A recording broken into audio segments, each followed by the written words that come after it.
Det her er den nye Toyota Yaris. Den er altså ikke mere ny, end at den er baseret på den model, der blev lanceret her for 3 år siden, og som i øvrigt i 2021 blev kåret til årets bil i Europa. Men der er nogle små kosmetiske ændringer, det er virkelig småtingsafdelingen, men Toyota de er altså gået all in på alt det, man dybest set ikke kan se, men som man til gengæld kan føle, når man kører i bilen. Det er sådan, at Toyota har kolossal succes med Yaris. Den betyder utrolig meget på det europæiske marked, og det har selvfølgelig derfor også en stor betydning, når de laver nogle forbedringer på den, fordi det er selvfølgelig forbedringer, som skal fastholde den position, som Toyota har opnået. Og det gør de altså efter alle kunstens regler. Jeg har med vilje ladet bilen stå her, uden at noget er startet op. Også fordi I skal ligesom også opleve, hvordan det er, når vi starter det op. Men det, man har gjort, det er, at man har forstærket motoren ude i motorrummet i denne her udgave. Den hidtidige maskine, den var på 116 hestekræfter. Det er jo altså en fuld hybrid, der er tale om her. Og det, der hedder en selvopladende hybrid. Hvad skal vi sige? Jeg accepterer det der. I alle tilfælde, så er det en hybridmotor, en selvopladende hybrid. En selvopladende hybrid, som kører et sted mellem 60 og 80% af tiden, hvis man kører den ordentligt, på elektricitet alene.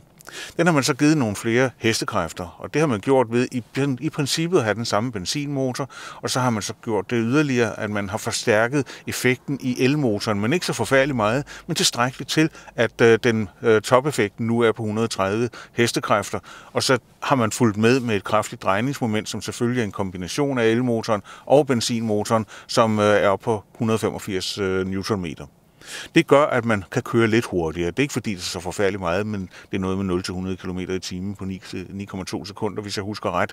Men det centrale er, at det man oplever, når man kører i bilen, det er, at den er mere potent, den er mere villig til at ville trække, og det tror jeg, der er mange mennesker, som sætter pris på, og måske også har savnet.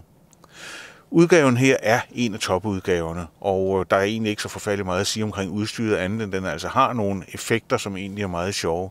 Jeg kan jo for eksempel tale med den, hvis jeg trykker på knappen her. Jeg fryser. Men jeg har problemer med at forstå dig. Ja, det er klart, at når jeg ikke er begyndt at sige noget nu. Vi prøver lige en gang til. Jeg fryser. Indstiller førerens temperatur til 24,0 grader. Se, der kunne den jo altså godt forstå mig. Det var dejligt. Den har faktisk virket fuldstændig upåklagelig indtil nu, men sådan er det altid, når man går i gang med at lave en optagelse. Så den intet er altså fuldstændig ufejlbarligt. Men den svarede og siger, jamen jeg hæver bare temperaturen til 24 grader, og det kan jeg selvfølgelig slippe af med igen, hvis jeg synes, det er for varmt. Jeg har også lidt tøj på her. Det er lidt lunt. Jeg har det for varmt. Indstiller førerens temperatur til 22,0 grader. Ja, og det har den så gjort nu. Den sænker temperaturen. Der er 2-zone klimaanlæg i bilen her, og det er en af mange features, som den har, og som jeg sætter pris på, at man kan tale med bilen, fordi i dag der fungerer det. Det er sådan nogle features, man typisk kun oplever i meget, meget dyre biler, men det kan altså også fås nu i en Toyota Yaris.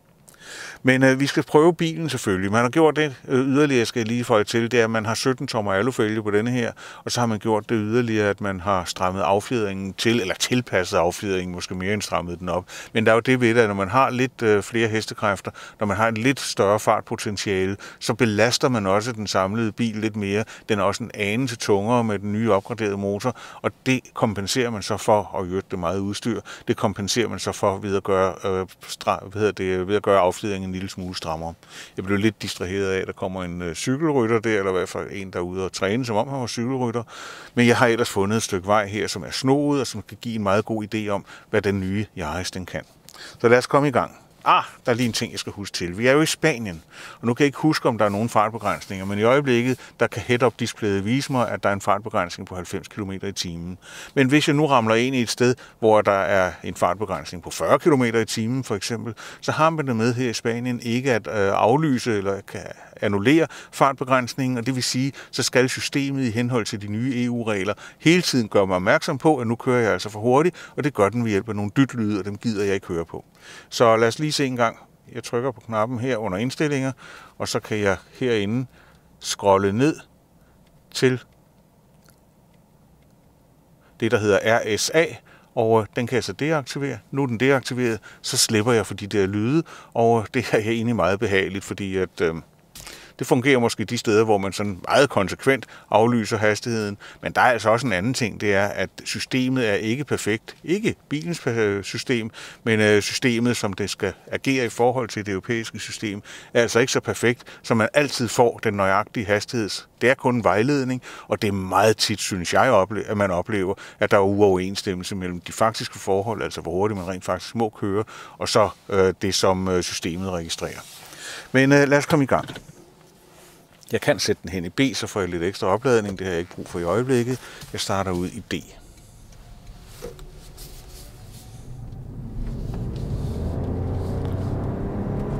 Det er så accelerationen, og der er der en vis støj.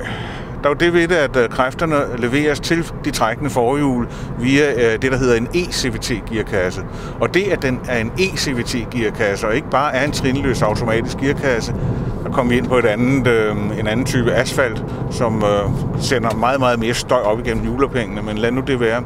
Men det, at den er en e-CVT-gearkasse, indebærer, at den hele tiden justerer, afpasser drivlinen efter naturligvis, hvad jeg gør med højrefoden, det er klart, men den tager også hensyn til brændstofforbruget. Den optimerer hele tiden brændstofforbruget, og det betyder, at jeg faktisk skal køre op imod 24 km på literen, også med den nye motor her. Selvfølgelig afhængig af, hvordan jeg kører. Men noget af det, jeg synes, der er herligt ved den her bil, det er, at den er så agil. Så kommer motoren op. Der er nogen, der ikke kan lide det der med, at motoromdrejningstallet ikke følger hastigheden. Men ved I hvad? En gang imellem, når den kører fuldt elektrisk, så larmer den jo ikke overhovedet.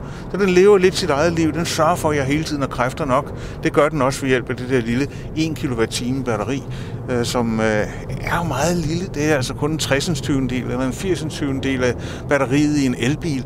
Og det vil sige, at det belaster ikke, det forbruger ikke af verdens kostbare ressourcer, som batterier, lithium-ion-batterier, de rigtig store, ellers har en lidt for, efter min opfattelse, stor tilbøjelighed til at gøre. Den er meget styrevillig, den her bil, og den kører altså, den er en lille smule strammere end sådan som jeg husker Yaris'en med de 116 hestekræfter, men det skal den jo altså også være. Den findes også i en GR Sport udgave. Den vender jeg nok tilbage til på et senere tidspunkt. Det her, det er jo de første internationale testkørsler, de finder sted i øvrigt på vejene her omkring Sitges i Spanien. Og der har man altså nogle dejlige snoede veje, hvor man virkelig kan afprøve, hvordan fungerer sådan en bil her. Også når man lige pludselig får et helt anderledes vejgreb, som vi kunne opleve der, da asfalten den skiftede karakter.